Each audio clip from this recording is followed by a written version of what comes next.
నమస్తే, నా పేరు డాక్టర్ కేసీ గౌతమ్ రెడ్డి. నేను కన్సల్టెంట్ ఆంకాలజిస్ట్. ఒకసారి క్లినికల్ అసెస్మెంట్ అండ్ స్టేజింగ్ గురించి మాట్లాడుకున్న తర్వాత ట్యూమర్ బోర్డ్ అనే మీటింగ్ పెట్టుకుంటాం. ట్యూమర్ బోర్డ్ అనే మీటింగ్లో చాలామంది డాక్టర్లు క్యాన్సర్కి సంబంధించిన radiation oncologist, medical oncologist, surgical oncologist, palliative care specialist, general physician, pulmonologist, radiologist, pathologist ఈ డాక్టర్స్ అందరూ కూడా కూర్చొని ఏ ట్రీట్మెంట్ ఇస్తే ఈ పేషెంట్కి మెరుగయ్యే ఛాన్స్ చాలా బాగుంటుంది అని డిసైడ్ చేస్తారు. ఇలాంటి మీటింగ్ని మనం ట్యూమర్ బోర్డ్ అంటారు. ట్యూమర్ అంటే క్యాన్సర్, బోర్డ్ అంటే ఒక మీటింగ్ జరిగే ప్రదేశం. ట్యూమర్ బోర్డ్స్ అన్నవి అత్యంత ముఖ్యమైనవి. ప్రతి హాస్పిటల్లో ట్యూమర్ బోర్డు ఉంటుంది. అలా కాకుండా ఈ మధ్యకాలంలో ఆన్లైన్ ట్యూమర్ బోర్డ్స్ కూడా ఉన్నాయి. క్యాన్సర్ షీల్డ్ తరఫున ఏ పేషెంట్ అయినా ఒక చిన్న మెసేజ్ కానీ మెయిల్ చేయటం వల్ల మేమందరం కూర్చొని ఈ పేషెంట్కి ఎలాంటి ట్రీట్మెంట్ ఇస్తే బాగుంటుందని అన్న అసిస్టెన్స్ మీకు ఇచ్చే అవకాశం మేము కల్పిస్తాం. ఈ పిక్చర్లో ట్యూమర్ బోర్డులో ఎవరెవరు ఇన్వాల్వ్ అవుతారు, ఆ ట్యూమర్ బోర్డులో ఏం జరుగుతుంది అన్నది బ్రీఫ్గా మెన్షన్ చేయటం అన్నది జరిగింది. ఇప్పుడు క్యాన్సర్ సంబంధించిన ఎన్ని రకాలుగా ట్రీట్మెంట్ ఉన్నాయన్నది ఒక చిన్న లిస్ట్ వేసుకుందాం.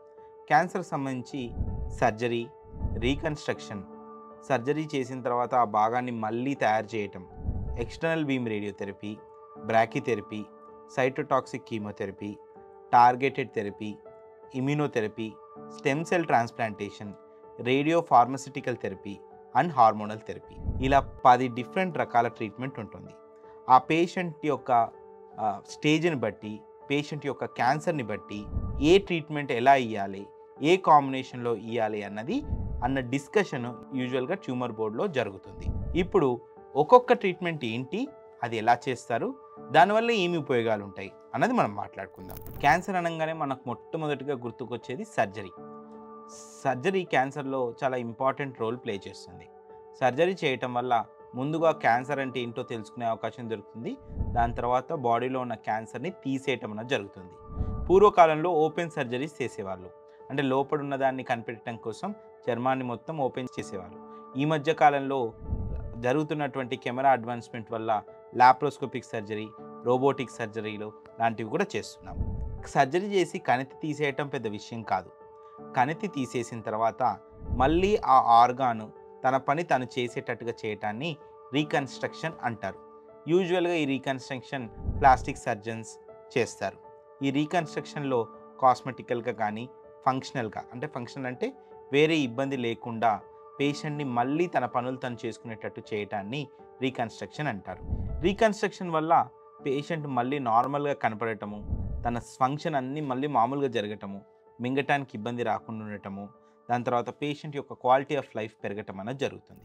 ఈ మధ్య కాలంలో దాదాపు క్యాన్సర్ వచ్చిన దానికి రాని దానికి తేడా లేకుండా ఎలా చేయాలో అది కూడా చేస్తున్నారు. యూజువల్గా ప్లాస్టిక్ సర్జరీ విభాగం ఈ రీకన్స్ట్రక్షన్ దాన్ని చూసుకుంటుంది. ఇందాక మనం సర్జరీ అండ్ రీకన్స్ట్రక్షన్ గురించి మాట్లాడుకున్నాం కదా. ఇప్పుడు ఎక్స్టర్నల్ బీమ్ రేడియేషన్ థెరపీ గురించి మాట్లాడుకుంటాం. రేడియేషన్ అంటే ఏంటి? రేడియేషన్ అంటే చాలా శక్తివంతమైన కాంతి కణాలు.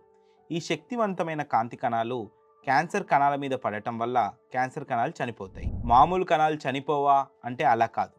మామూలు కణాలకు కూడా ఇబ్బంది అవుతుంది, కానీ ఈ ఇబ్బంది నార్మల్ కణాలు అధిగమిస్తాయి, క్యాన్సర్ కణాలు అధిగమించలేకపోతాయి. అంటే నార్మల్ కణాలు మళ్ళీ పుడతాయి, క్యాన్సర్ కణాలు పుట్టలేవు. సో క్యాన్సర్ కణాల మీద మామూలు కణాల కంటే ఎక్కువ ఎఫెక్ట్ చూపిస్తుంది కాబట్టి ఎక్స్టర్నల్ బీమ్ రేడియేషన్ని మనం క్యాన్సర్ కంట్రోల్ చేయడానికి యూజ్ చేస్తాం. ఈ ఎక్స్టర్నల్ బీమ్ రేడియేషన్ ఎప్పుడెప్పుడు యూజ్ చేస్తాం?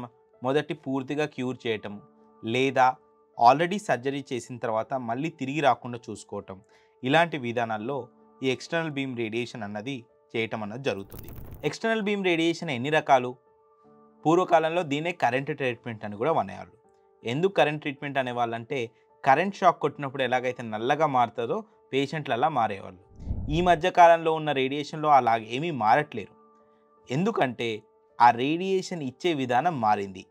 ఈ మధ్యకాలంలో ఎన్ని రకాల రేడియేషన్ విధానాలు ఉన్నాయంటే 3D CRT. రేడియేషను ఆ పర్టికులర్ ఆర్గాన్ ఏ షేప్లో ఉందే ఆ షేప్లోకి రేడియేషన్ని మార్చడాన్ని 3D CRT అంటారు. Intensity modulated radiation therapy. ఆ పర్టికులర్ కణాల్లో ఎక్కువగా రేడియేషన్ ఇచ్చి పక్కనున్న ఆర్గాన్కి తక్కువ రేడియేషన్ ఇవ్వటం అన్నది ఇంటెన్సిటీ మాడ్యులేటెడ్ రేడియేషన్ థెరపీ. వీటి అడ్వాన్స్మెంట్సే volume modulated radiotherapy, image guided radiotherapy and stereotactic radiotherapy.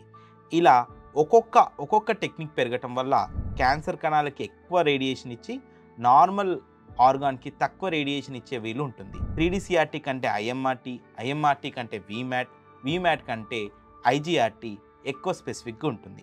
చాలా చిన్న కణాల్లో మనం స్టీరియోటాక్టిక్ రేడియేషన్ థెరపీని కూడా యూజ్ చేయటం అనేది జరుగుతుంది.